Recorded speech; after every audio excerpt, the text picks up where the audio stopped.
Oke, bismillahirrahmanirrahim. Assalamualaikum warahmatullahi wabarakatuh.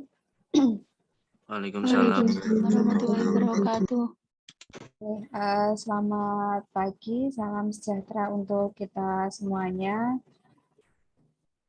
Ketemu lagi ya. Kalau semoga ini saudara semangat karena meskipun hari kemarin saudara libur atau mungkin kalau saudara ada perkuliahan ya. Alhamdulillah ada perkuliahan sehingga saudara tidak perlu mengganti di hari yang lain. Nah, untuk pertemuan di Selasa pagi ini, sebelum nanti kita mulai untuk diskusi kita, topik pembahasan hari ini adalah terkait dengan cooperative development in Indonesia. Jadi, we focus in Indonesia. Unfortunately, di sini Veronica nggak bisa gabung ya. Padahal saya berharap Veronica itu paling nggak bisa memaparkan mengenai perkembangan kondisi perekonomian terutama koperasi di negaranya. Oh ya, Veronica tuh asalnya dari mana sih? Rusia bukan?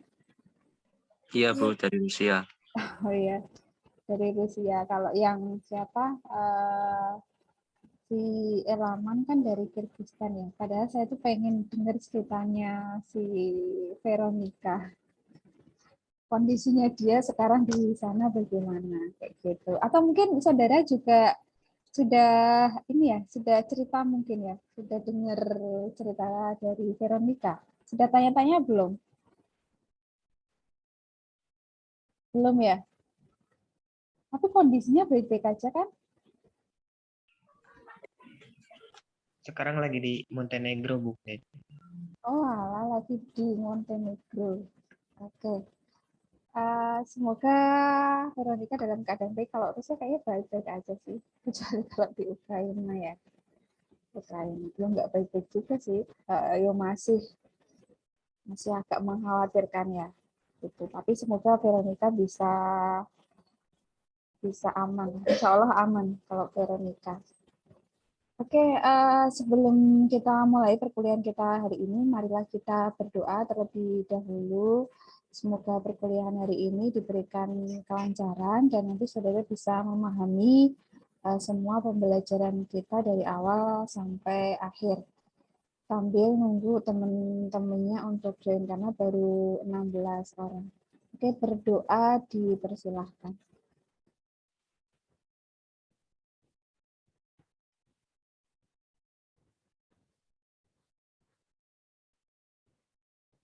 Oke, berdoa selesai. Oke, ini saya langsung masuk ke materi saja ya, biar nanti waktunya juga cukup. Nanti saya akan cek harian saudara di akhir atau di pertengahan perkuliahan.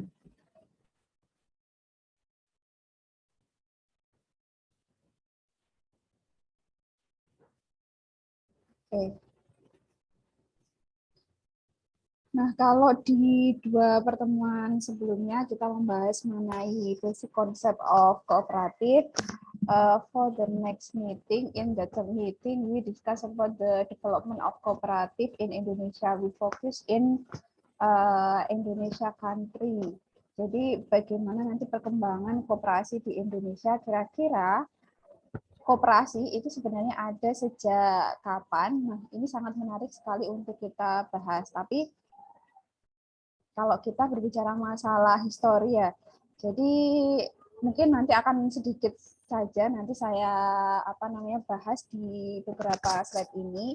Nanti kita akan lebih fokus di perkembangan koperasi yang di masa saat ini dan di masa yang akan datang. Itu malah nanti akan lebih menarik. Jadi yang bagian historinya itu hanya kita jadikan acuan saja. Jadi saudara perlu tahu bahwa koperasi itu awal mula dia ada di Indonesia itu bagaimana kayak gitu. Nanti baru kita akan menganalisis kira-kira perkembangannya sampai di masa yang sekarang itu perkembangannya apakah dia memang sudah sesuai harapan atau ada hal lain yang masih itu menjadi PR bagi pelaku ekonomi koperasi di Indonesia.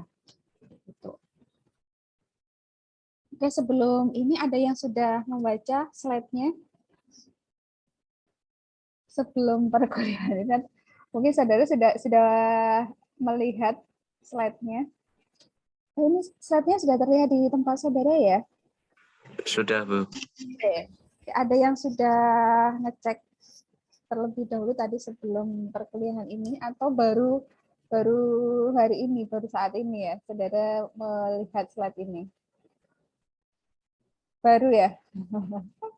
Oke, kalau baru berarti nanti ada tugas untuk saudara. Tapi tugasnya tenang.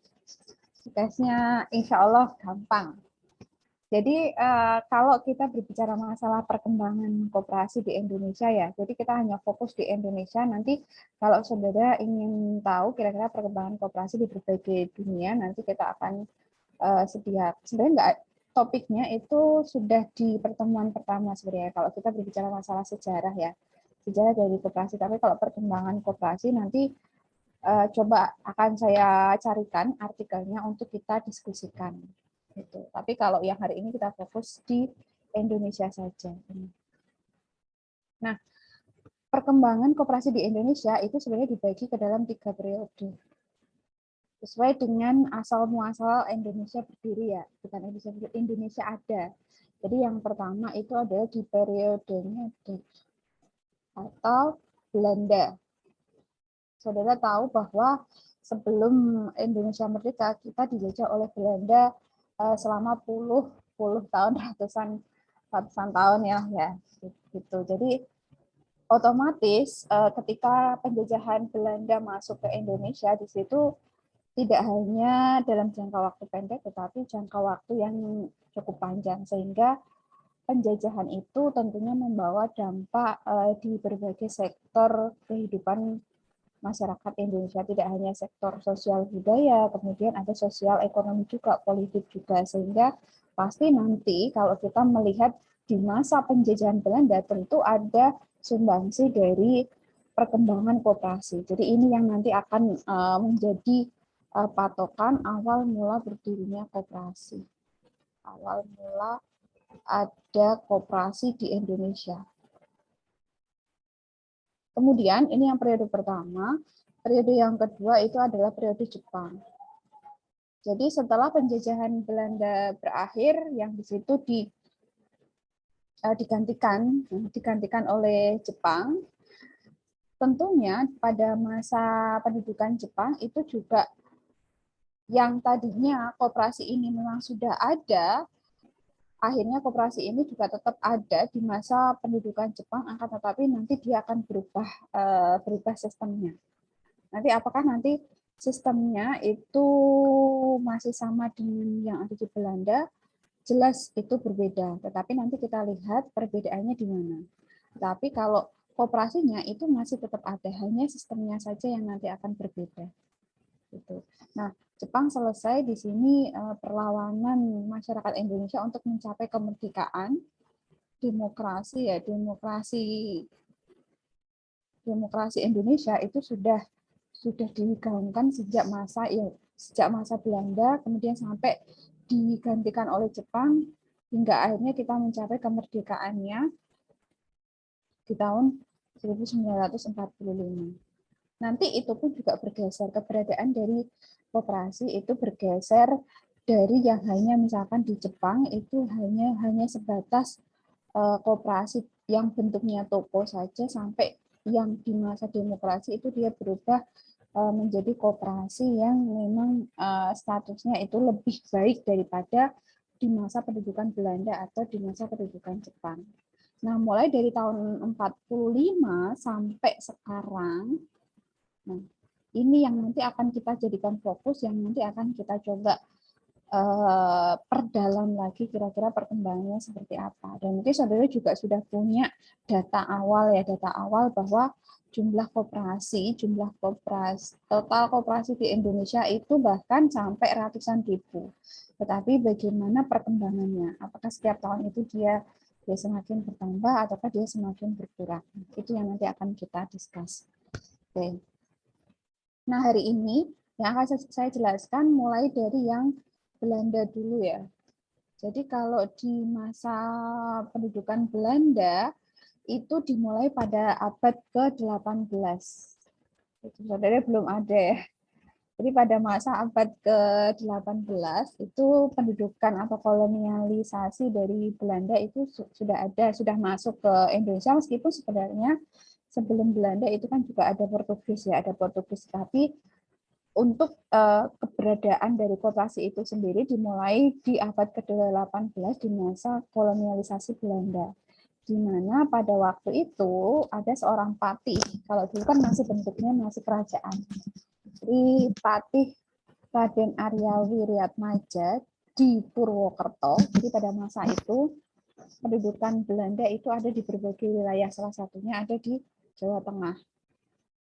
Nah, pada daerah Jawa Tengah pun itu juga terdiri dari beberapa daerah dan di beberapa kerajaan juga, salah satunya yang ada di Purwokerto itu patihnya bernama Raden Arya Wiriatmaja itu mendirikan ya di masa itu beliau mendirikan apa namanya istilahnya ya kayak bank simpan pinjam lah istilahnya, bank simpan pinjam, meskipun sebenarnya bukan apa namanya bukan bank yang seperti sekarang ini enggak, tetapi lebih kepada ini saving bank, jadi kayak bank simpan pinjam. Jadi bank simpan pinjam untuk membantu para civil servant, pegawai negeri. Jadi fokusnya itu adalah pada pegawai negeri yang pada saat itu pegawai negeri itu punya masalah di bidang loan shark, di bidang apa namanya utang. Jadi kan kalau kita melihat pada zaman Belanda itu yang namanya kesejahteraan itu sangat mahal harganya. Bahkan pegawai negeri pun itu juga pendapatannya tidak bisa diharapkan ya, tidak seperti pada saat ini. Jadi karena kebutuhan yang cukup banyak sehingga dibandingkan dengan pendapatan yang mereka terima itu tidak sebanding, mau nggak mau mereka akhirnya atas inisiatif dari Raden Arya Wiriatmaja itu mereka mendirikan yang namanya bank simpan pinjam. Itu yang di situ hanya fokus kepada civil servant saja. Nah, kemudian kegiatan ini itu diterima oleh S.C. Burke. Jadi S.C. Burke itu salah satu asisten residen di kependudukan Belanda. Jadi dari pihak kolonial Belanda itu memperbolehkan adanya saving bank ini. Karena dulu ketika masa penjajahan semua kegiatan itu kan harus seizin dari si penjajah. Nah, kalau si penjajah pada abad ke-18 itu adalah Belanda, maka ketika ada masyarakat pribumi yang ingin melakukan kegiatan itu pun juga atas seizin dari pihak Belanda. Nah, pihak Belanda pada waktu itu ketika di Purwokerto itu dipimpin oleh S.C. Burke ini. Jadi atas seizin S.C. Burke, oke, nggak apa-apa, silahkan kalau mau dibikin saving bank itu. Nah, itu awal mulanya. Awal mula ketika koperasi itu ada di Indonesia di abad ke-18. Jadi meskipun di sini this ideal didn't work because of the obstacle from the Dutch colonialists. Jadi apakah ini bisa disebut koperasi? Tentunya kalau kita mengacu pada saat ini ya itu tidak ideal ya. Kalau pada waktu itu saving bank yang ada pada saat kolonial Belanda tahun 1896 itu mungkin kalau kita bandingkan saat ini mungkin itu tidak ideal untuk dijadikan yang namanya koperasi. Tetapi pada dasarnya kegiatan-kegiatan yang ada di dalam saving bank itu itulah yang diinginkan oleh masyarakat pribumi pada waktu itu. Itu meskipun di situ ada banyak obstacle, jadi ada banyak hambatan dari kolonial Belanda. Jelas kalau di sini ada saving bank, tentunya saving bank ini kan diharapkan dia akan membantu masyarakat pribumi agar dia bisa lebih sejahtera ya. Tetapi yang namanya kolonial Belanda kan tidak menginginkan hal itu. Dia tidak menginginkan adanya kesejahteraan bagi masyarakat Indonesia. Karena kalau mereka sejahtera nanti akan ada banyak perlawanan. Itu sebenarnya tidak diinginkan, tetapi karena kita tidak bisa menolak semua yang diusulkan oleh Raden Arya Wiryadmaja. Akhirnya pada waktu itu si Bek ini ya mau nggak mau akhirnya dia menerima. Meskipun menerimanya itu tidak 100%. Itu pada masa kolonial Belanda. Nah, kemudian masih di masa yang sama, di abad awal 19-an, ini mulai terjadi pergerakan dimulai dari organisasi pertama yang ada di Indonesia itu adalah Budi Utomo. Nah, ini yang ditakutkan oleh Belanda. Ya. Ini yang ditakutkan oleh Belanda karena di situ ketika sudah mulai ada pergerakan dari tokoh-tokoh pribumi, maka di situ akan memunculkan perlawanan. Kepada kolonial Belanda. Ini yang ditakutkan. Kenapa akhirnya Belanda itu tidak 100% dia mendukung adanya civil bank itu. Saving bank itu. Karena ya ini, di awal tahun 1908 itu Budi Utomo mempromosikan mulai ada nih. Ketika sebelumnya diinisiasi oleh Raden Wiryadmaja, selang beberapa puluh tahun kemudian, di situ Budi Utomo mencoba untuk mendirikan household kooperatif and shop kooperatif. Jadi koperasi rumah tangga dan koperasi toko. Nah, pergerakan Budi Utomo itu didukung oleh Sarekat Islam. Jadi saudara mungkin sudah dengar sejarah organisasi pergerakan di Indonesia. Ada Budi Utomo, kemudian ada Sarekat Islam, kemudian ada PII, kemudian ada yang lain sebagainya. Nah, di situ sudah akhirnya mulai dari awal Budi Utomo ini karena ada inisiasi dari Raden Wiryadmaja, akhirnya kan memunculkan kalau di Purwokerto aja bisa, harusnya di organisasi yang lain. Pada waktu itu ada Budi Utomo, kemudian ada Sarekat Islam yang ada di Solo awal mulanya, tentunya harusnya mereka bisa untuk mendirikan organisasi ekonomi seperti itu atau lembaga ekonomi yang nanti itu akan digunakan untuk membantu kesejahteraan dari para masyarakat atau anggotanya. Itu. Meskipun pada waktu itu kalau di Raden Wiryadmaja dia hanya fokus kepada civil servant, maka di sini Budi Utomo lebih fokus kepada koperasi household atau koperasi rumah tangga dan koperasi toko. Nah, dari sini saudara bisa lihat, ternyata ini sudah mulai nih perkembangan jenis koperasi. Gitu. Meskipun sekali lagi perkembangan koperasi ini masih menemui hambatan dari kolonial Belanda. Jelas itu sudah tidak bisa dipungkiri ya. Semakin banyak perkembangan atau semakin banyak hal-hal baru yang itu tujuannya adalah untuk mensejahterakan masyarakat, maka di situ pasti akan ditentang oleh kolonial Belanda. Nah, itu hambatannya, sehingga perkembangan koperasi pada masa ini itu pun juga tidak bisa dikatakan ini perkembangan yang sangat luar biasa, karena di situ hanya mulai dari saving bank, kemudian dia bergerak lagi ke household sampai ke koperasi toko. Nah, itu di masa kolonial Belanda. Kemudian penjajahan Belanda digantikan oleh penjajahan Jepang, itu pun juga masih sama. Kita nggak bisa, masyarakat Indonesia, karena pada waktu itu sudah merasakan dampak positif dari keberadaan koperasi, akhirnya kan koperasi itu nggak bisa serta-merta dihapuskan. Itu begitu juga ketika Belanda digantikan oleh penjajahan Jepang, sama di situ. Tetap koperasi itu dipertahankan, tetapi bagaimana keberadaan koperasi pada masa Jepang itu yang terpenting. Nah, pada masa pendudukan Jepang itu koperasi were used by Japanese army as a means of distributing foodstuff for Japanese colonialists. Jadi pada masa Jepang ini malah lebih ekstrim lagi ternyata. Jadi koperasi itu hanya digunakan sebagai alat untuk mendistribusikan foodstuff.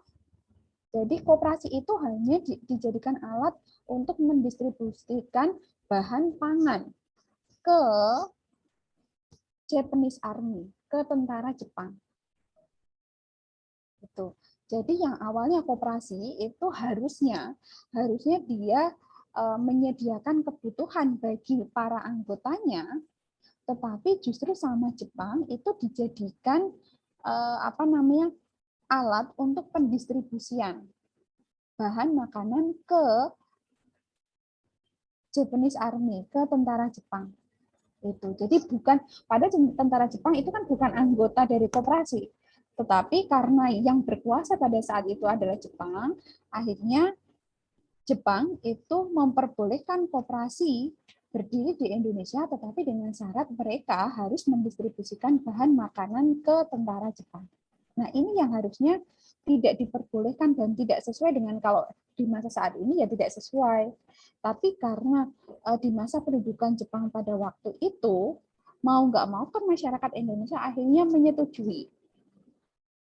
Karena kalau ini tidak disetujui, maka koperasi ini dia tidak bisa berdiri pada pada saat pendudukan Jepang. Daripada koperasi ini harus dibubarkan, ya akhirnya mereka menerima semua keinginan dari tentara Jepang itu.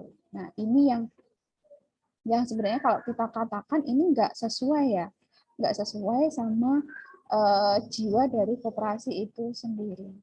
Gitu.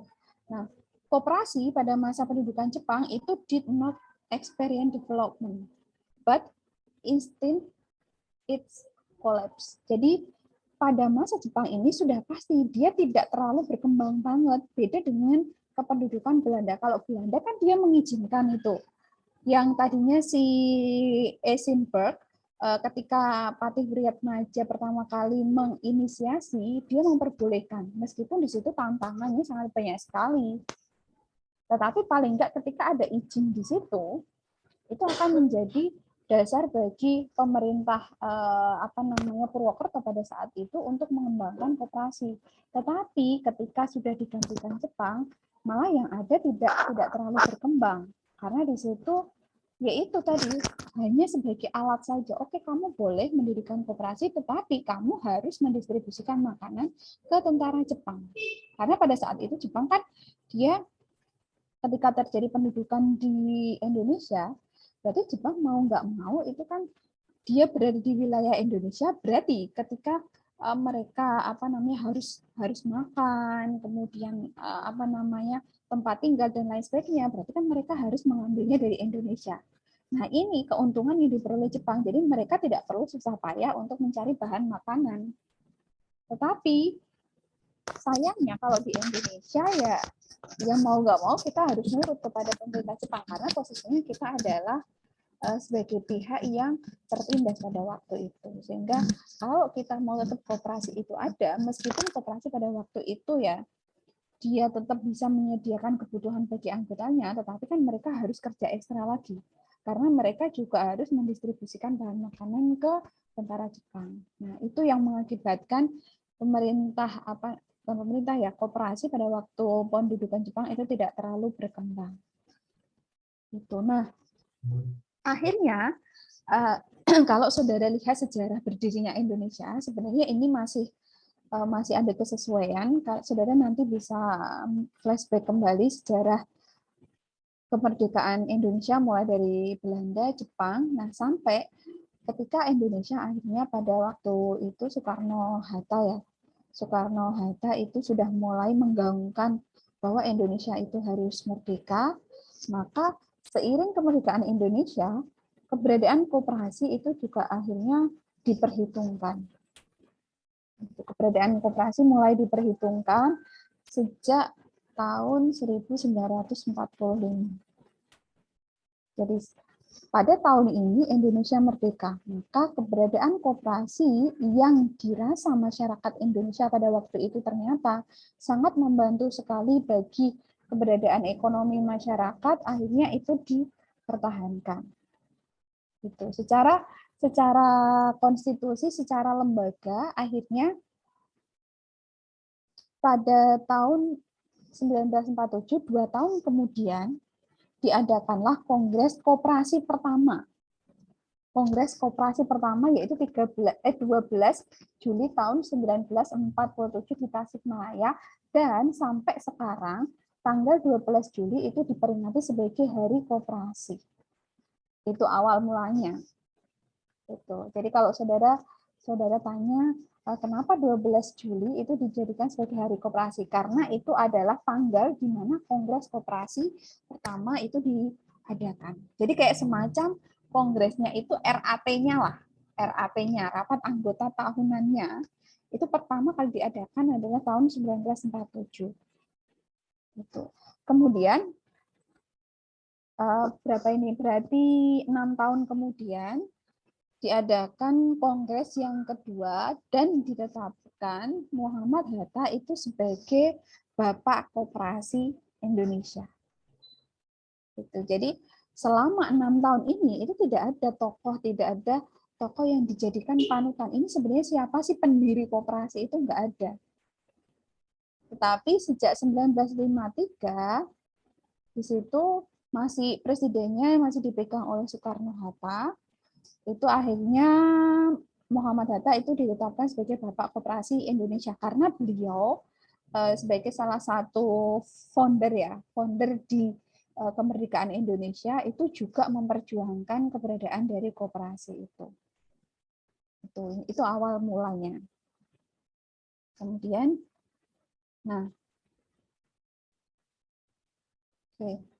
selama Orde Lama, jadi dari tahun 1945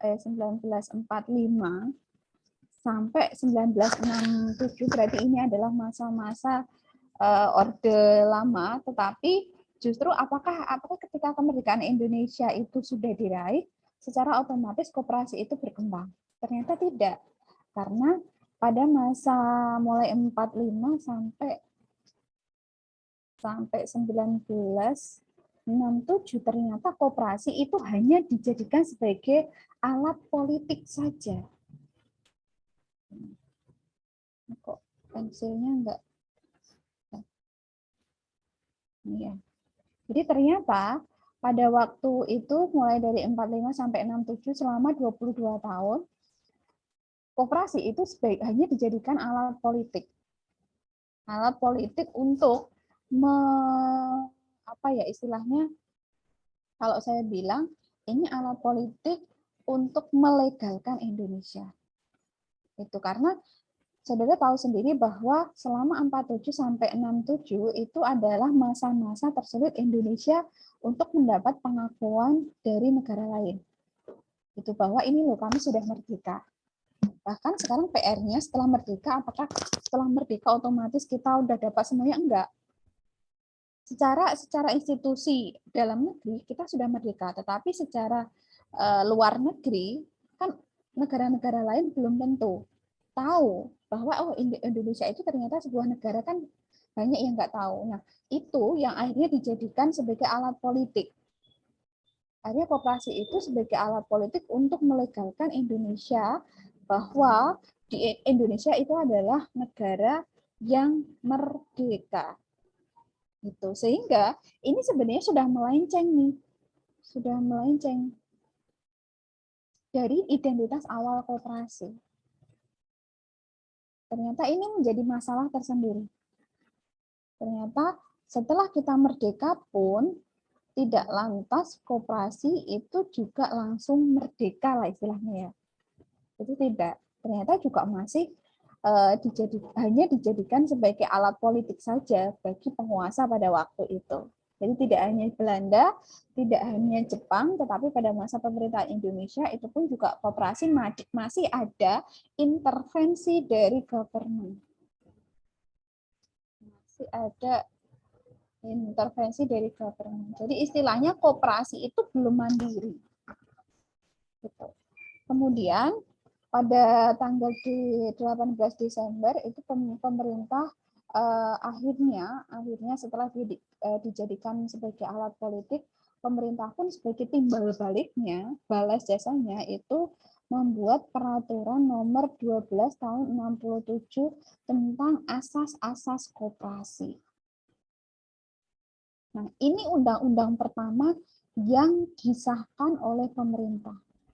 Jadi pemerintah karena sudah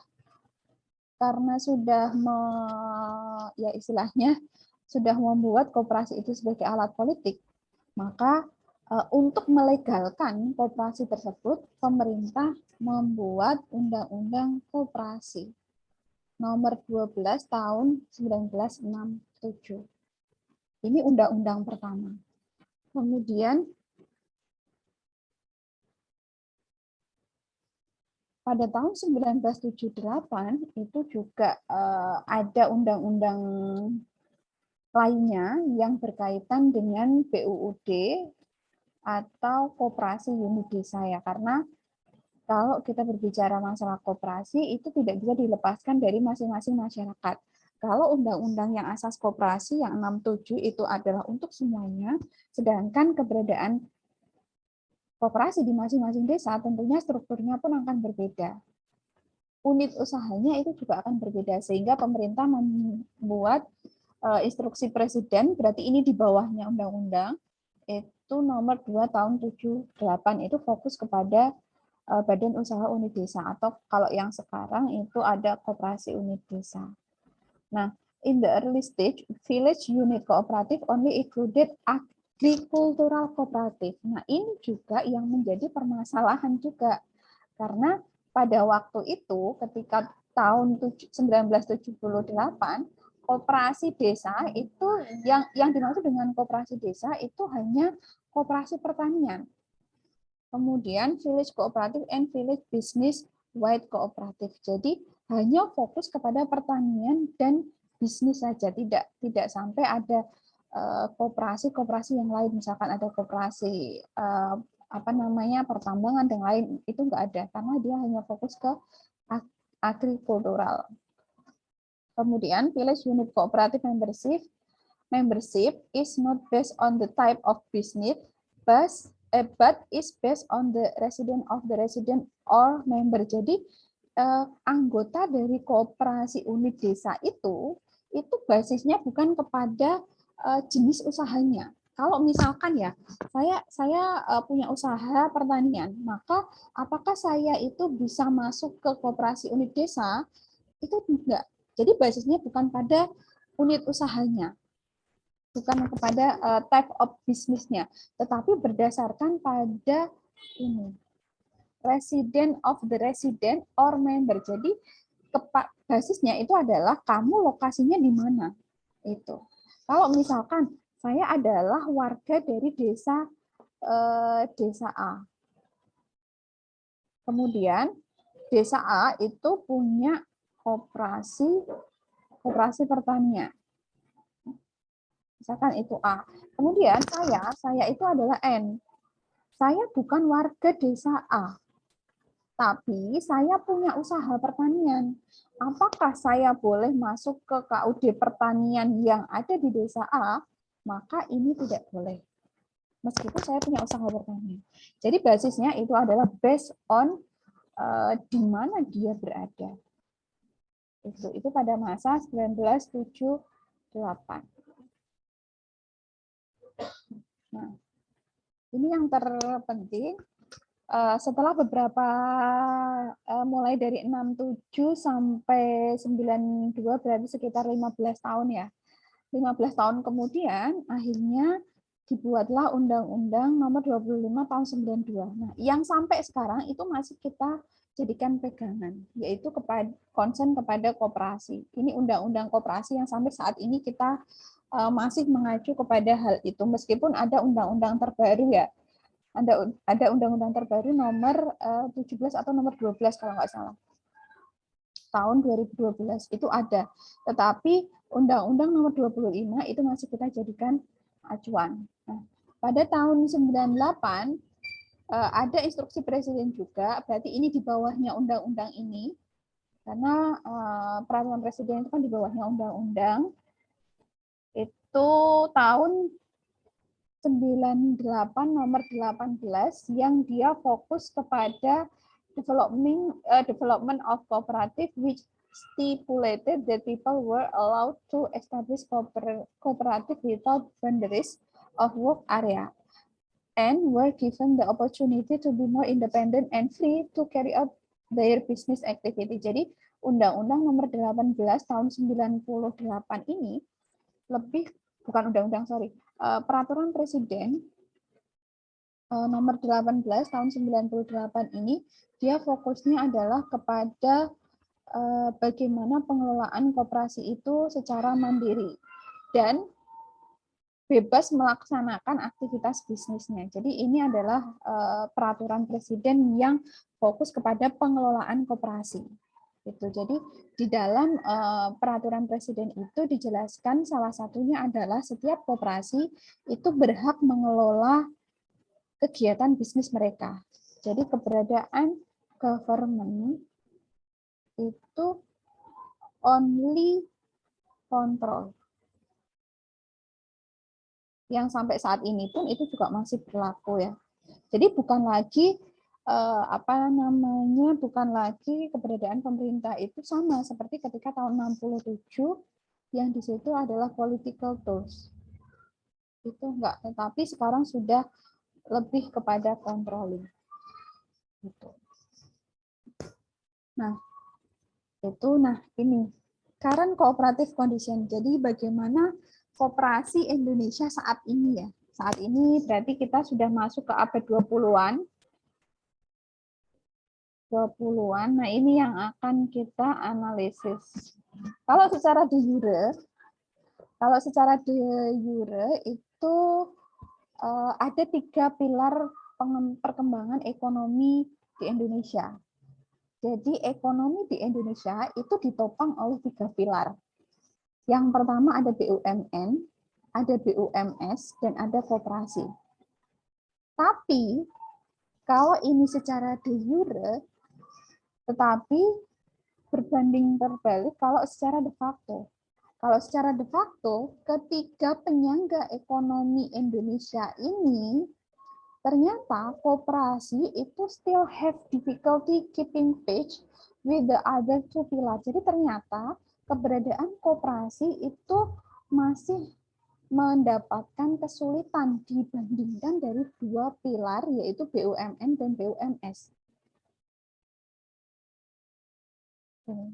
Jadi, kalau saudara perhatikan saat ini, koperasi itu perkembangannya di bawah BUMN dan BUMS. Meskipun sebenarnya harusnya ketiga pilar ini dia bisa berdampingan, dia bisa sama-sama berkembang.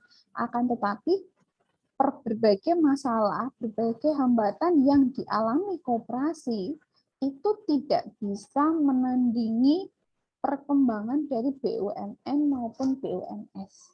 Itu faktanya, fakta yang ada saat ini. Meskipun kalau saudara perhatikan koperasi itu saat ini kan jumlahnya tadi banyak banget. Bahkan sekitar ada 200 ribuan kalau saya bilang, nanti datanya ada. Jadi ada 200 ribuan koperasi. Kalau saudara bandingnya sama BUMN, ini kan jumlahnya kalah jauh. Iya kan? Tetapi kenapa? Nah, yang menjadi pertanyaan kenapa ini koperasi kok bisa? Istilahnya kalau ini kita peringkat 1 BUM, misalkan kalau ini di peringkat BUM sama BUMS itu ada di peringkat yang sama. Tetapi kenapa koperasi peringkatnya itu ada di bawah BUMN dan BUMS? Padahal koperasi ini yang awalnya itu ada sejak tahun sejak abad ke-18, bahkan sejak kolonialisasi Belanda itu sudah ada. Dan koperasi inilah yang sesuai dengan jiwa Indonesia. Yaitu apa asasnya? Kekeluargaan. Nah, ini masalahnya. Oke, sebenarnya ini masih ada banyak slide, tetapi nanti setelah ini, slide yang belum saya jelaskan, saudara nanti bisa pelajari sendiri. Saya akan masuk untuk menjawab kondisi koperasi saat ini dengan satu artikel.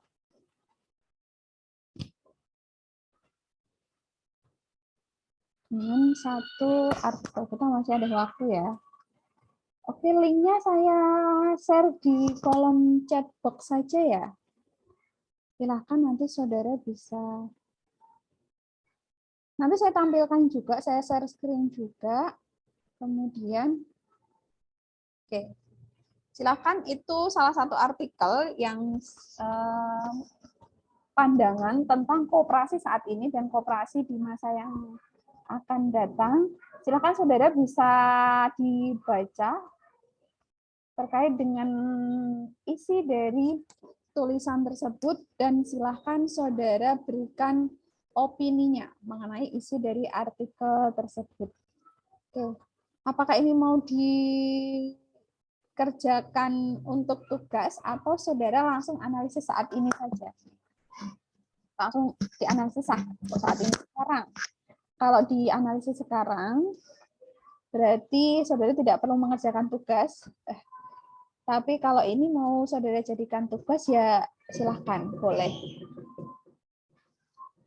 Kalau mau dianalisis sekarang, berarti mungkin tidak semuanya ya. Silakan nanti beberapa perwakilan saja menyampaikan opininya mengenai isi dari artikel ini. Jadi sekarang metodenya adalah studi kasus. Kasusnya adalah ada satu artikel saya ambilkan dari Icopin University. Icopin University itu adalah Institut Manajemen Koperasi Indonesia. Mungkin saudara juga baru dengar ya.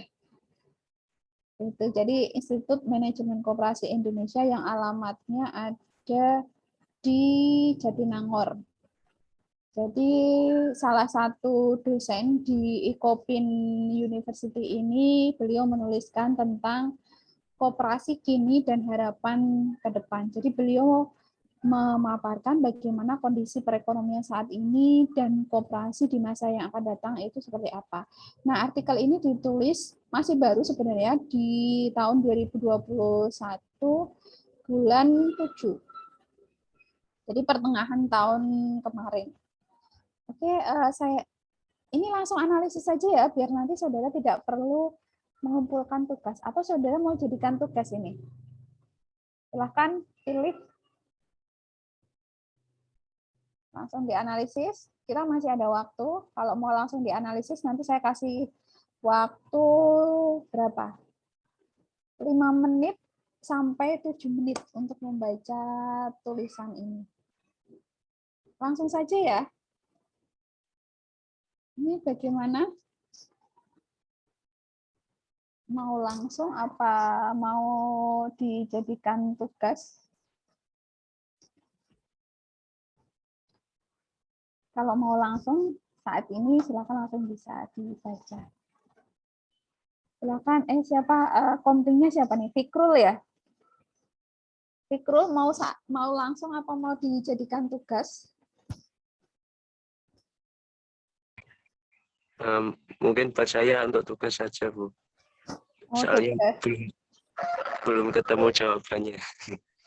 Loh, ini kan nggak perlu jawaban, saudara tinggal membaca, kemudian silahkan saudara memberikan opini. Isi tulisan ini itu tentang apa? Gitu. Udah itu aja sih. Oke, itu kalau Fikro, kalau yang lain, jadi nanti bebas. Kalau saudara mau tugas berarti kan semuanya masing-masing harus menjawab. Tapi kalau sekarang sudah ada yang ingin mengemukakan opininya, mungkin ada yang sudah membaca, ya diperbolehkan. Oke, gitu Fikro. Yang lainnya bagaimana? Bisa, Bu. Mungkin bisa saat ini, Bu, nanti, Bu, habis ini. Oh ya, kalau saat ini. Nah, satu lagi nih, karena ada dua opini, satu lagi. Siapa? Kalau Sahrul tadi enak, jadi kita nggak perlu ada tugas lagi ya. Tugasnya langsung diselesaikan saat ini kayak gitu. Oke, dan ini nggak semuanya, nanti mungkin ada perwakilan saja dari beberapa kalian yang ingin menyampaikan opininya mengenai isi artikel ini. Kalau semuanya nanti nggak cukup waktunya.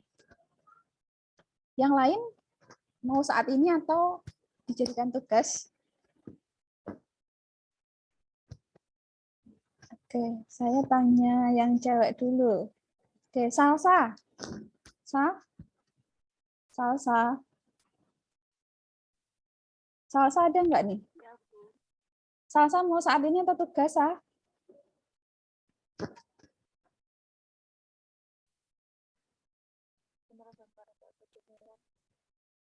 Kenapa?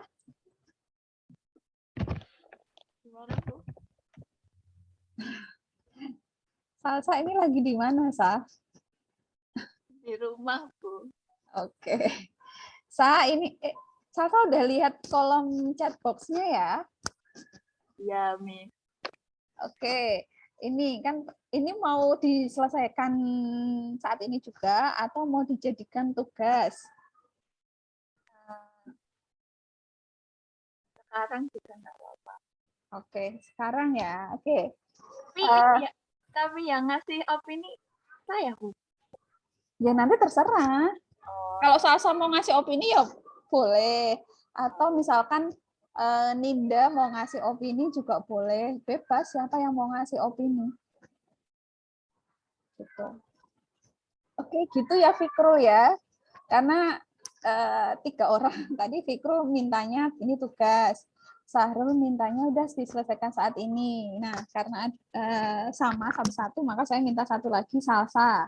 Salsa mintanya diselesaikan saat ini. Oke, saya berikan waktu.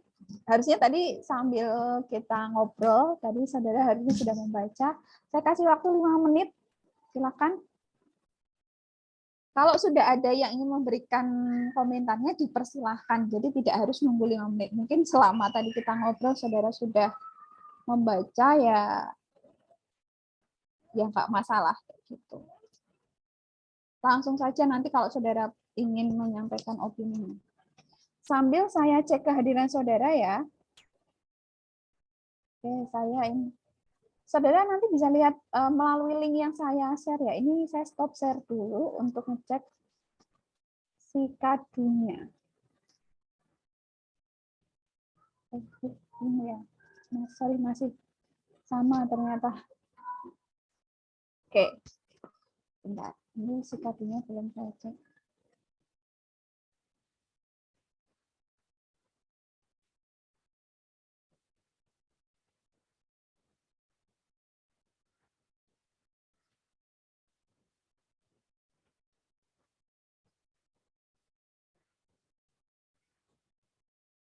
Sekarang pertemuan ketiga.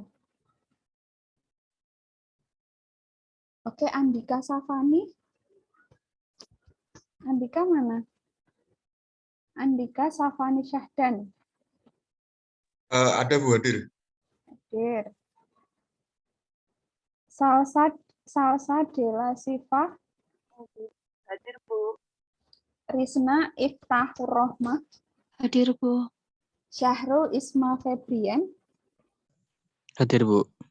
Oke. Anasya Bania Mu'alifatun Nasoha. Hadir, Bu. Niswatin Mu'azizah. Hadir, Bu. Siti Zainab. Hadir, Bu. Pukuh Cahyono. Oke. Halisa Oktavia Bintang Syah Putri. Hadir, Bu. Muhammad Fikrul Umam. Hadir, Bu. Eko Saputro. Hadir, Bu.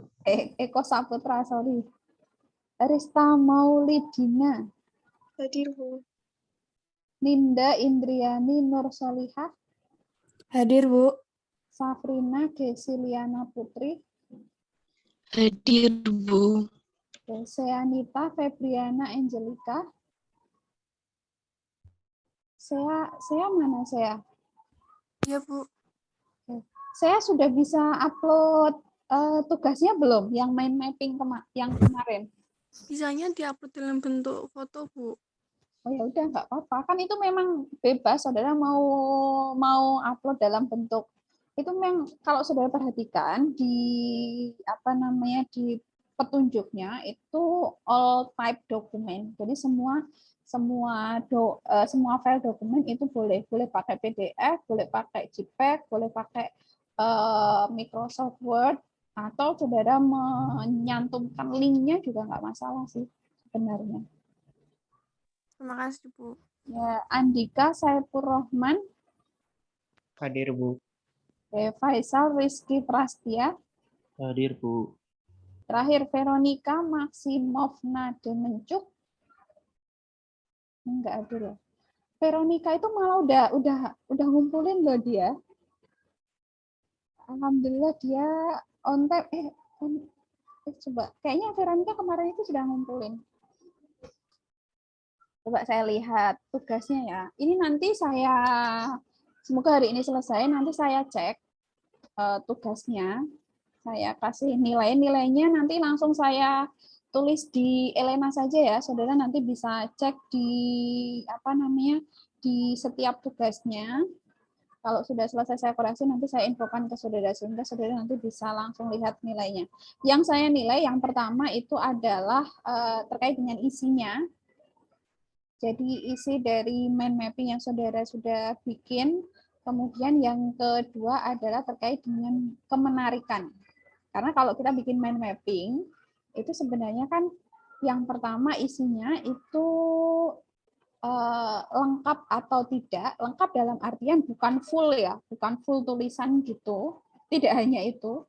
Karena nanti kalau full tulisan kan jadinya kita agak malas juga ya membacanya. Tapi paling enggak poin-poinnya itu tertulis di situ. Kemudian yang kedua adalah kemenarikan. Kemarin itu sempat beberapa sudah saya cek. Ada yang di situ ya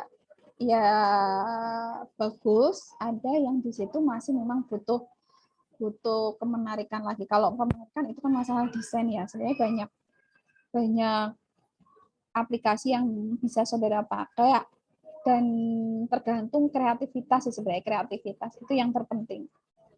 Karena kalau cuma kotak-kotakan saja kan kita belajarnya sebenarnya agak males ya.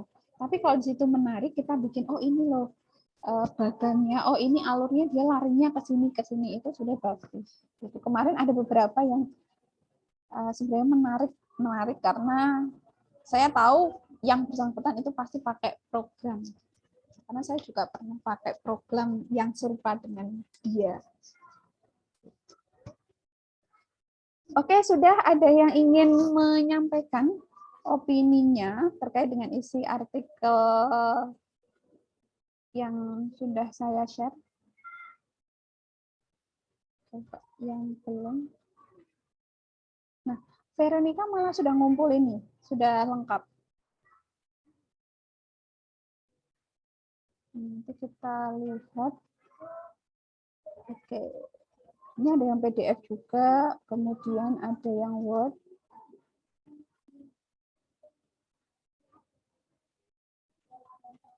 Oke, itu ya. Nah, Seanita hampir nih.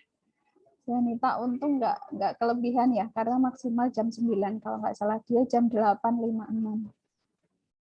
Oke, terima kasih ya karena saudara sudah mengumpulkan semua tugasnya on time, tidak ada yang telat. Oke, nanti saya cek, ini saudara bisa nilai, nanti saya bisa lihat nilainya. Ini belum saya input nilainya. Oke, saya kembali ke ini ya. Silakan kalau ada opininya.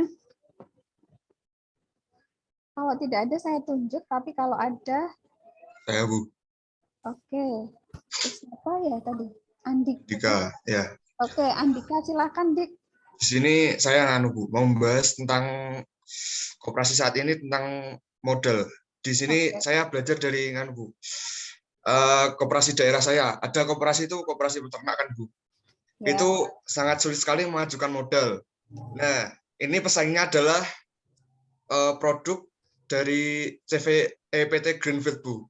Kan Greenfield itu memiliki peternak sendiri, mereka juga punya ternak sendiri. Namun mereka itu memiliki modal yang sangat besar. Jadi koperasi-koperasi kecil itu sangat sulit sekali bersaing dengan Greenfield. Greenfield itu memiliki aset, memiliki modal yang tinggi, tapi kalau disaingin seperti koperasi saat ini yang koperasi persatuan peternak yang isinya susu-susu itu sangat sulit sekali untuk bersaing. Nah, di harapan artikel ini itu koperasi ke depan itu memiliki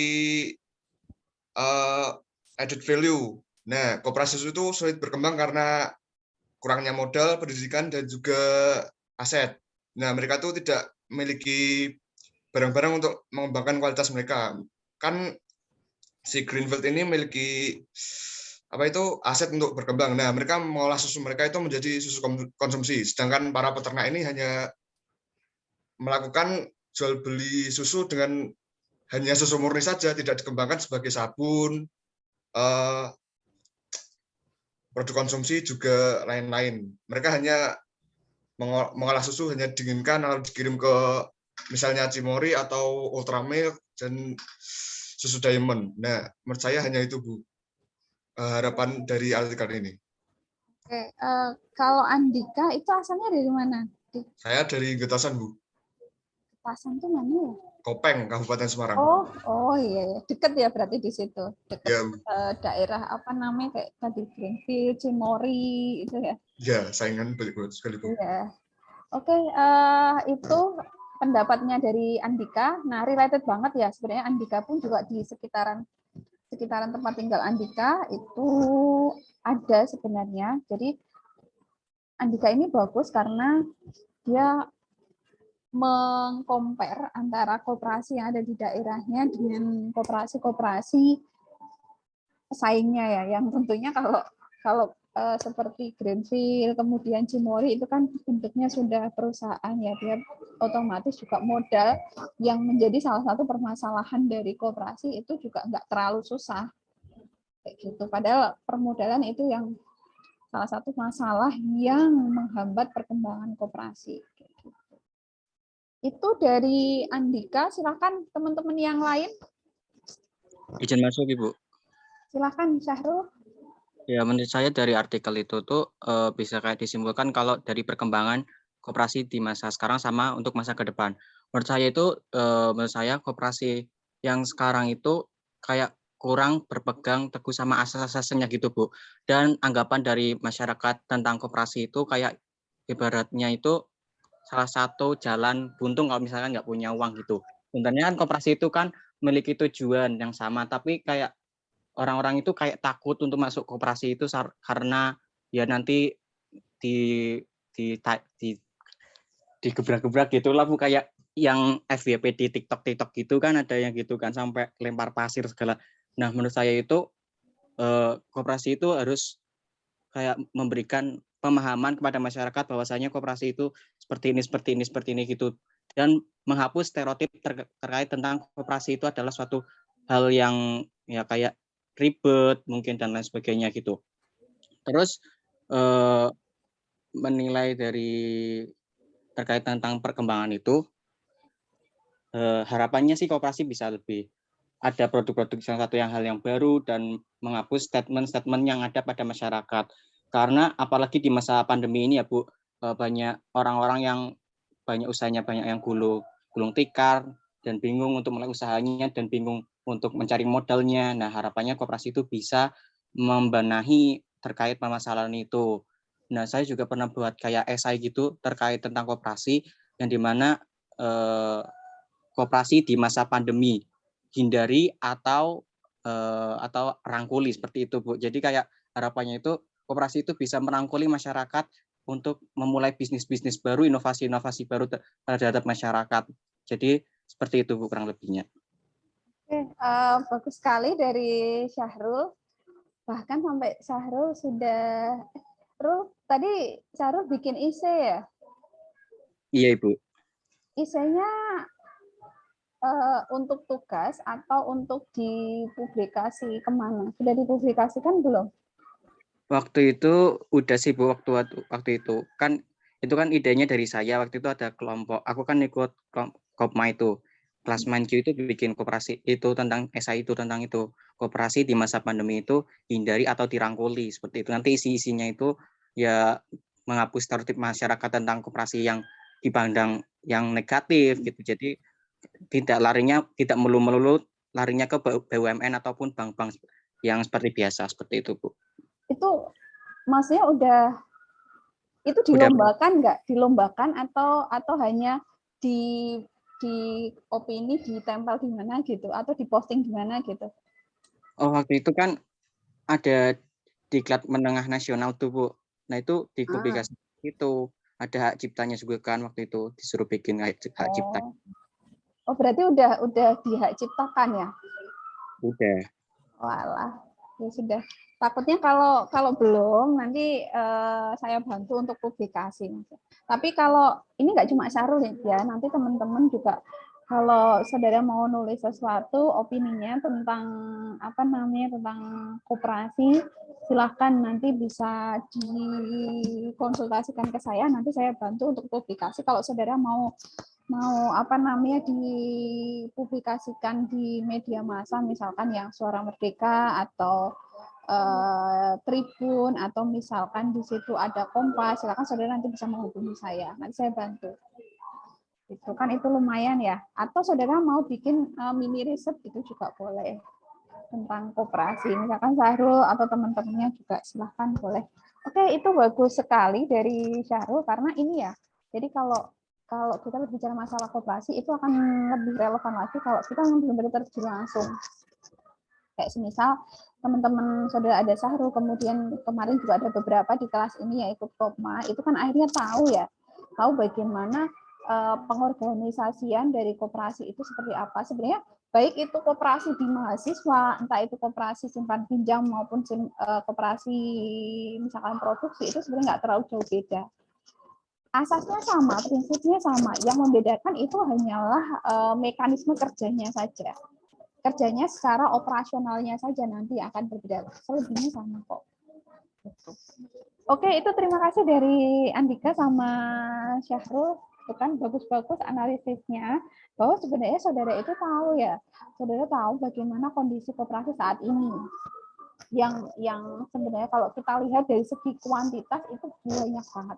Kalau dari segi kuantitas, tapi kalau kita melihat dari kacamata kualitas, sebenarnya kualitas dari koperasi kita itu juga kualitasnya bagus, tetapi juga diimbangi dengan mohon maaf kualitas yang memang harus terus ditingkatkan, sehingga ketika ada saudara mungkin tidak sebelumnya mungkin pernah membaca atau tidak asing mendengar banyak koperasi yang tadi dikatakan baik yang gulung tikar, kemudian banyak yang akhirnya melakukan penggelapan dana anggotanya, itu ya karena berbagai permasalahan yang ada di koperasi. Apakah itu hanya masalah modal saja? Enggak.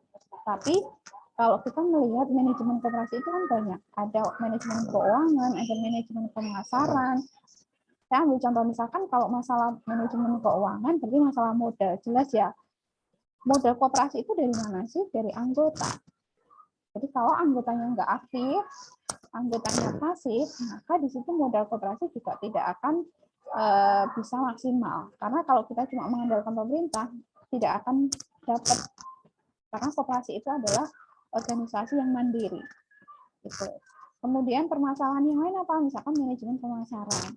Kayak tadi, bahwa koperasi itu ternyata punya produk. Kalau produknya misalnya koperasi itu dalam bentuk simpan pinjam, berarti mau nggak mau koperasi juga harus bersaing dengan BUMN. BUMN yang lembaga keuangan yang berkaitan dengan simpan pinjam apa? Bank BUMN apa? Ada BNI, ada BRI, ada Mandiri. Apakah hanya saingannya BUMN? Enggak. Ternyata saingannya juga swasta. Swasta apa? Misalkan di situ ada bank Hana Bank, kemudian ada Panin Bank, dan lain sebagainya, bank-bank swasta yang di Indonesia itu juga sudah banyak sekali. Sehingga saingan koperasi itu enggak cuma BUMN saja, tapi juga BUMS. Apakah selain simpan pinjam, misalkan di situ ada koperasi produksi, misalkan ada koperasi jasa, tentunya saingannya juga akan semakin banyak lagi. Sehingga kalau koperasi itu dia tidak melakukan pemasaran yang cukup bagus, maka mereka juga harus siap-siap ketika mereka berada di level di bawah BUMN atau BUMS. Nah, kalau kita berbicara masalah pemasaran saat ini, maka di masa pandemi ini semuanya sudah basisnya adalah teknologi, sehingga pemasaran pun kalau koperasi itu dia jeli, pemasaran pun harusnya dilakukan secara digital. Harusnya seperti itu. Tapi kalau saudara melihat nanti, misalkan Andika tadi di tempat tinggalnya ada koperasi, silakan nanti bisa dicek. Mereka sudah pemasarannya bagaimana? Apakah mereka sudah by digital atau mereka pemasarannya ternyata masih konvensional? Itu silakan nanti bisa dicek. Itu kemudian ada lagi, ini kan baru 2, saya sukanya yang ganjil, 1 lagi boleh, silakan. Kalau ada yang mau menambahkan dari jawabannya Sahrul sama Andika,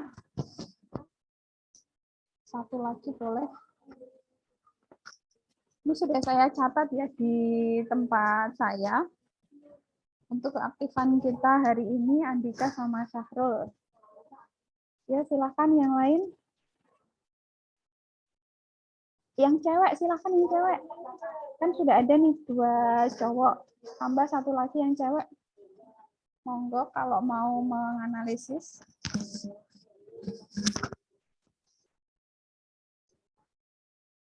Ada atau tidak ada?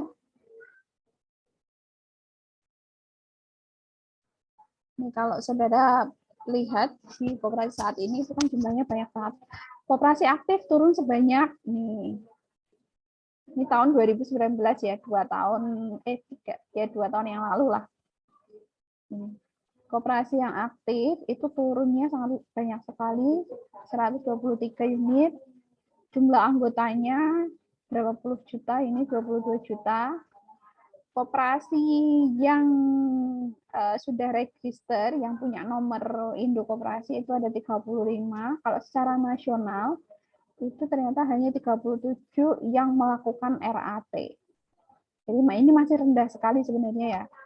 Kalau kita lihat dari data ini sebenarnya manajemen koperasi itu masih jauh dari kata sempurna, jauh dari kata ideal. Makanya tadi saya bilang kalau kita lihat kuantitas itu kita udah banyak banget, tetapi dari segi kualitas bahwa yang namanya lembaga keuangan, kalau itu koperasi simpan pinjam atau badan usaha lah ya saya katakan, badan usaha itu yang bergerak di bidang koperasi dari segi kualitas ini masih harus banyak diperbaharui. Nah, ini harusnya jadi tugas saudara untuk bagaimana nih agar manajemen koperasi itu bisa bagus dan benar. Karena ini yang membedakan koperasi dengan badan usaha yang lain itu pada RAT ini, rapat anggota tahunan. SHU-nya pun juga sudah sampai triliunan ya. SHU SHU-nya ya 6 triliun. Kemudian omsetnya juga sudah banyak sekali. Bahkan kalau di Handayani yang di koperasinya UNES itu SHU-nya, SHU total ya, bukan SHU yang dibagi ke anggota, tapi SHU total itu juga bisa sampai berapa miliar kayak gitu. Kemarin di RAT-nya bahkan sudah sampai di atas 2M. Sebenarnya tinggi juga. Itu hanya dari satu koperasi. Coba kalau saudara nanti bandingkan dengan beberapa koperasi yang ada di Indonesia, sebenarnya omsetnya juga pasti lebih banyak. Oke, satu lagi, silahkan. Ada? Ayo yang cewek atau yang cowok silakan. Untuk menutup perkuliahan kita hari ini.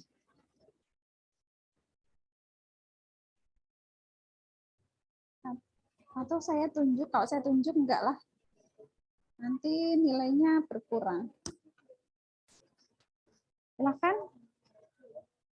Tidak ada? Izin melengkapi, Bu. Oke, silakan. Saya. Baik, menurut data yang tercantum pada link yang diberikan oleh Bu Nina ini, dapat dilihat bahwa koperasi itu semakin meningkat jumlahnya, namun keaktifan pada koperasi ini semakin menurun, sehingga pemerataan dalam pembangunan nasional itu masih dinilai sangat kecil dalam hal koperasi, sehingga dia dapat dikatakan kalah dari BUMN dan BUMS. Dan perkembangan koperasi saat ini itu lebih pada mendominasi pada koperasi simpan pinjam, sehingga untuk menghasilkan added value yang besar yang seperti pada koperasi sektor real itu belum terlalu berkembang secara signifikan. Ya karena anggotanya itu semakin berkurang dan juga banyak koperasi yang berhenti pada sektor tersebut, Bu. Secara umum mungkin kelemahan yang mendasar itu terdapat pada lemahnya dalam permodalan, manajemen, dan akses pasar, serta akses pada lembaga keuangan, sumber daya manusia yang semakin rendah, sulit bersaing di pasar, dan juga mengalami kebanyakan di bawah skala sektor ekonomi. Dan diharapkan pada koperasi yang ke masa yang akan depan, itu pemerintah sebagai pembina tetap berkomitmen mengembangkan koperasi menjadi bagian penting dalam pembangunan ekonomi. Dan yang lebih penting lagi itu dalam hal pemasaran dan juga bagaimana cara meningkatkan added value yang bergerak pada sektor real ini. Sudah? Ya, menurut saya itu saja, Bu.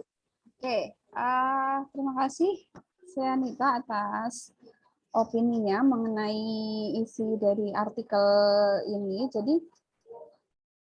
benar yang dikatakan Seanita bahwa kalau kita melihat koperasi saat ini memang kalau dari segi kuantitas tadi saya bilang sekali lagi kuantitas itu dia naik, tapi kalau dari segi kualitas mulai dari keaktifan dan lain sebagainya itu dia mengalami penurunan. Yang harusnya nanti kalau ini datanya 2019 silakan nanti coba saudara bisa melakukan komparasi bagaimana data tahun 2021 ya kan nanti bisa dilihat. Nah, perkembangannya itu juga masih didominasi oleh koperasi simpan pinjam. Kalau koperasi real tadi belum terlalu menunjukkan perkembangan yang signifikan. Nah, di sini saya akan menyoroti salah satu sebenarnya menarik juga, salah satu koperasi yang ada di Pekalongan. Meskipun sebenarnya di artikel ini sudah ada ya. Salah satu koperasi simpan pinjam jasa Pekalongan dengan aset, bahkan kalau di koperasi di Pekalongan itu asetnya bisa sampai 6 triliun dengan omset per tahunnya bisa sampai 2,5 triliun. Itu kan bukan nilai yang kecil ya. Itu nilai yang cukup tinggi. Nah, mungkin saudara ada di sini yang dari Pekalongan ada nggak? Ada Bu, saya Bu. Oh, Sahrul malah dari Pekalongan ini. Jadi kalau di Pekalongan itu ada yang menarik sekali, ada yang namanya koperasi batik ya. Kalau nggak salah, koperasi batik. Nggak tahu nih Sahrul pernah dengar atau enggak. Jadi di situ koperasi batik itu adalah kumpulan para pelaku UMKM batik. Itu sangat menarik sekali. Bahkan di situ beberapa waktu yang lalu saya pernah baca di situ memang ada berbagai permasalahan yang ada berbagai permasalahan yang ada, tetapi perkembangannya pun juga alhamdulillah mulai berkembang karena kalau kita mengatakan Pekalongan itu apa kota batik, meskipun batik itu sebenarnya nggak cuma ada di Pekalongan, tapi ada di Solo, kemudian ada batik Jogja dan lain sebagainya. Tapi kalau kita mengatakan Pekalongan itu adalah ikon batik. Jadi ada ciri khas sendiri batik khusus Pekalongan, batik khusus Solo, batik khusus Jogja dan lain sebagainya itu. Dan kalau saudara perhatikan juga batik itu kan menjadi ciri khasnya Indonesia. Nah ini sebenarnya yang menarik bahwa keberadaan koperasi itu diidentikan dengan jiwa bangsa. Kalau saudara mungkin jika membaca beberapa artikel itu mungkin di beberapa negara nggak ada koperasi batik, ya kan karena batik itu hanya ada di Indonesia, mungkin di Malaysia ada, tapi ini batiknya berbeda itu. Tapi kalau orang Indonesia, orang luar kalau mengatakan Indonesia berarti dia batik, Indonesia itu tempe tahu gitu. Itu jadi ikonnya. Nah, itu yang sebenarnya bisa dimanfaatkan oleh beberapa koperasi. Salah satunya itu dimanfaatkan oleh koperasi batik di Pekalongan ini. Meskipun dia kalau di koperasi Pekalongan di situ dijelaskan asetnya bisa sampai 6 triliun, omsetnya bisa sampai 2,4 triliun, tentu ini pasti ditunjang oleh jumlah anggotanya cukup besar. Pasti jumlah anggotanya nggak cuma puluhan, tapi kalau saudara misalkan yang Sahrul atau teman-teman yang dari Pekalongan itu bisa melakukan mini riset kira-kira jumlah anggota koperasi batiknya itu ada berapa. Itu bisa dilihat kok. Jadi kalau pelaku para pengrajin batik itu di Pekalongan kan nggak cuma puluhan, bahkan ratusan pengrajin batik itu pasti ada. Kalau mereka tergabung di dalam koperasi, maka paling nggak koperasi itu juga permodalannya dia akan semakin bagus. Meskipun masalah permodalan itu menjadi masalah krusial bagi koperasi saat ini. Itu mungkin Kalau sudah perhatikan di permodalan koperasi itu kan ada simpanan wajib, ada simpanan pokok, ada simpanan sukarela. Gitu. Jadi nanti tergantung mau dinaikkan, apakah simpanan wajibnya itu dinaikkan, kemudian simpanan pokoknya itu misalkan mau dinaikkan, itu kan tergantung dari kesepakatan bersama. Kalau simpanan sukarela mah bebas, ya kan, tidak ada ketentuan. Kalian misalkan anggota koperasi mau melakukan simpanan sukarela berapapun ya boleh, tapi kalau simpanan pokok, simpanan wajib itu kan sudah ada aturannya di masing-masing koperasi. Itu yang harusnya menjadi perhatian kita bersama. Di sisi lain juga permasalahan-permasalahan yang lain, ada pemasaran, kemudian ada menambah value added. Tadi Andika sempat menyinggung bahwa kalau koperasi, misalkan koperasi susu, kalau koperasi susu itu hanya dijual, misalkan kita dapat dari produsennya atau dari anggota koperasi yang di situ memang kumpulan dari produsen susu misalnya. Kalau susu hanya dijual seperti itu saja, ya nilai value added-nya dia nggak akan nambah. Tapi kalau susu itu misalkan diolah jadi sabun, kemudian jadi makanan, kemudian di packagingnya itu dia lebih menarik lagi, maka value added-nya juga dia akan semakin lebih tinggi. Ini yang harusnya jadi PR bersama, terutama bagi koperasi produksi. Gitu. Kalau koperasi simpan pinjam kan nggak mungkin. Tapi kalau koperasi produksi seperti yang ada di daerahnya Andika itu sangat memungkinkan sekali. Oke, itu saja analisis kita hari ini. Jadi ini untuk studi kasus hari ini tidak dijadikan tugas ya, tidak dijadikan tugas. Jadi hanya ada 3 orang saja yang sudah memberikan opininya mengenai tulisan dari salah satu dosen, dari Dr. Sugianto, salah satu dosen IKOPIN. Beliau memberikan opininya tentang kondisi koperasi saat ini dan harapan kondisi koperasi di masa yang akan datang. Oke, berarti yang dapat poin plus itu hanya 3 orang ini. Oke, terima kasih kepada teman-teman semuanya, terutama Andika, Sahru, sama Seanita atas opininya mengenai artikel ini. Saya rasa cukup sekian ya perkuliahan kita untuk pertemuan ketiga. Oke, bentar. Sekalian, silakan kalau ada pertanyaan mengenai perkembangan koperasi mulai dari penjajahan Belanda sampai di masa yang saat ini, sambil saya mengakhiri perkuliahan. Kalau ada pertanyaan, kalau tidak ada ya alhamdulillah. Bu, izin tanya, Bu. Saya kan tugasnya itu dalam bentuk PDF. Nah, jadi gambarnya agak kurang jelas, Bu. Gimana, Bu? Apa nanti saya kirimkan ke Bu Nina ke WA, Pak? Nggak usah, nggak apa-apa. Kalau dalam bentuk PDF, nggak apa-apa. Yang penting terbaca sih. Gitu ya, Syahrul ya. Ini Oke, Bu. Makasih, Bu. Nanti, saudara, ini kan untuk bahan pembelajaran. Karena ini tugas pertama. Nanti masih ada tugas-tugas selanjutnya. Silakan kalau ada tugas, saya harapkan lebih maksimal lagi. Tidak perlu direvisi ya tugasnya. Kecuali kalau memang benar parah banget. Itu nanti saya kasih catatan kok. Kalau memang parah banget, nanti akan saya kasih catatan. Silakan kalau mau direvisi. Tapi kalau tidak ada catatan, berarti saudara sudah cukup dengan pekerjaan yang itu. Gitu. Nanti saudara bisa fokus yang lain. Langsung bisa mengerjakan. Oke, sudah ya untuk pertemuan hari ini. Ini masih ada waktu beberapa menit, masih ada 14 menit sampai selesai. Silakan nanti saudara bisa melanjutkan tadi slide materi yang belum sempat saya sampaikan, tetapi pada dasarnya intinya adalah saudara paham mengenai perkembangan koperasi di masa Belanda, Jepang sampai koperasi saat ini dan koperasi di masa yang akan datang, bahwa keberadaan koperasi itu yang nanti akan jadi salah satu penopang dari perkembangan perekonomian Indonesia. Karena perkembangan perekonomian Indonesia itu kan ukurannya macam-macam. Jadi tidak hanya dari BUMN, BUMS, tetapi juga dari koperasi. Dan nanti koperasi itu menjadi salah satu badan usaha yang dia akan settle ketika terjadi gejolak perekonomian. Itu karena memang keberadaannya dia bukan dari individu, tetapi ini adalah kumpulan dari berbagai individu. Gitu. Oke, kalau tidak ada pertanyaan, saya akhiri untuk perkuliahan hari ini. Silahkan mulangnya bisa divalidasi. Sampai ketemu minggu depan. Wassalamualaikum warahmatullahi wabarakatuh.